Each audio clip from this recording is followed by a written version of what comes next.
साथियों, बीते 3 महीनों में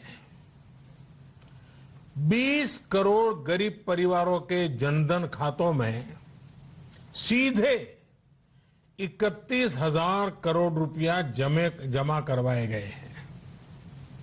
इस दौरान 9 करोड़ से अधिक किसानों के बैंक खातों में 18,000 करोड़ रुपए जमा हुए हैं। इसके साथ ही गांवों में श्रमिकों को रोजगार देने के लिए प्रधानमंत्री गरीब कल्याण रोजगार अभियान तेज गति से आरंभ कर दिया गया है। इस पर सरकार 50,000 करोड़ रुपए खर्च कर रही है। लेकिन साथियों, एक और बड़ी बात है जिसने दुनिया को भी हैरान किया है, आश्चर्य में डुबो दिया है। वो ये कि कोरोना से लड़ते हुए भारत में 80 करोड़ से ज्यादा लोगों को 3 महीने का राशन, यानी परिवार के हर सदस्य को 5 किलो गेहूं या चावल मुफ्त दिया गया। इसके अतिरिक्त प्रति परिवार हर महीने 1 किलो दाल भी मुफ्त दी गई। यानी एक तरह से देखें तो अमेरिका की कुल जनसंख्या से 2.5 गुना अधिक लोगों को, ब्रिटेन की जनसंख्या से 12 गुना अधिक लोगों को और यूरोपियन यूनियन की आबादी से लगभग 2 गुने से ज्यादा लोगों को हमारी सरकार ने मुफ्त अनाज दिया है। साथियों, आज मैं इसी से जुड़ी एक महत्वपूर्ण घोषणा करने जा रहा हूं। साथियों, हमारे यहां वर्षा ऋतु के दौरान और उसके बाद मुख्य तौर पर कृषि क्षेत्र में, एग्रीकल्चर सेक्टर में ही ज्यादा काम होता है।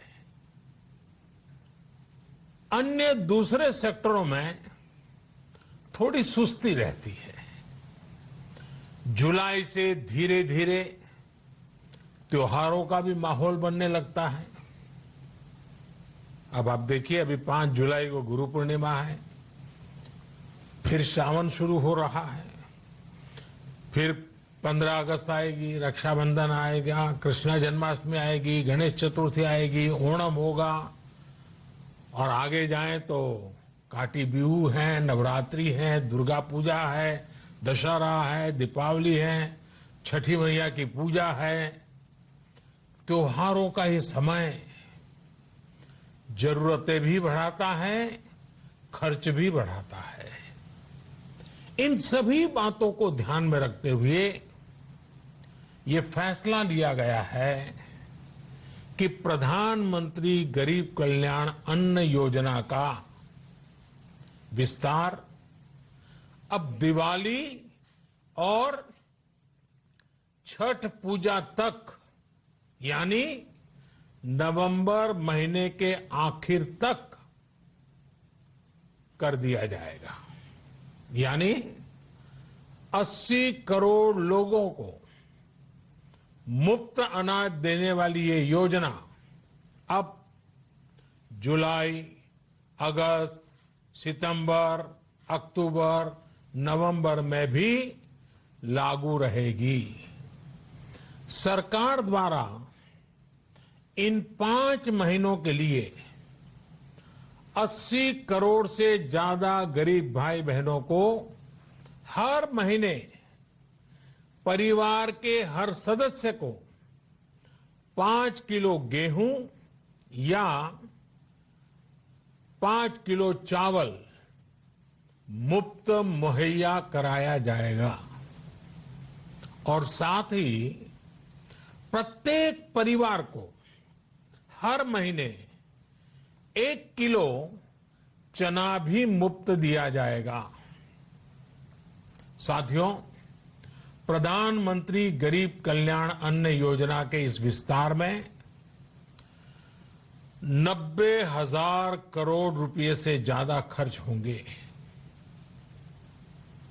और अगर इसमें पिछले 3 महीने का खर्च भी जोड़ दें तो ये करीब करीब 1.5 लाख करोड़ रुपया हो जाता है। अब पूरे भारत के लिए हमने एक सपना देखा है। कई राज्यों ने तो बहुत अच्छा काम भी किया है। बाकी राज्यों पर भी हम आग्रह कर रहे हैं कि इसको काम को आगे बढ़ाएं। और काम क्या है? अब पूरे भारत के लिए एक राशन कार्ड की व्यवस्था भी हो रही है, यानी एक राष्ट्र एक ration card, one nation one ration card. इसका सबसे बड़ा लाभ उन गरीब साथियों को मिलेगा